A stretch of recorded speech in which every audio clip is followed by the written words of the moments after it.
Days after 9/11, I went through the Pentagon and I saw Secretary Rumsfeld and Deputy Secretary Wolfowitz. I went downstairs just to say hello to some of the people on the Joint Staff who used to work for me. And one of the generals called me in. He said, "Sir, you got to come in. You got to come in and talk to me a second." I said, "Well, you're too busy." He said, "No." He says, "We've made the decision. We're going to war with Iraq."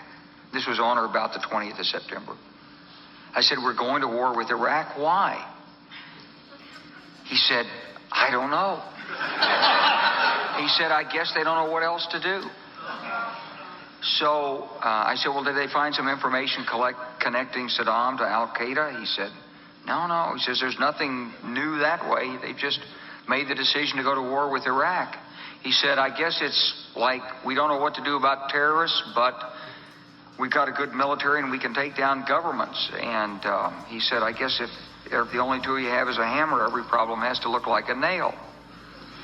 So I came back to see him a few weeks later, and by that time we were bombing in Afghanistan. I said, "Are we still going to war with Iraq?" And he said, "Oh, it's worse than that."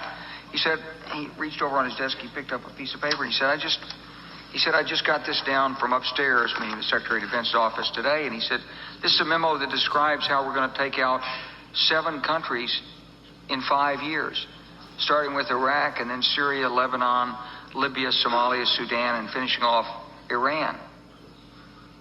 I said, "Is it classified?" He said, "Yes, sir."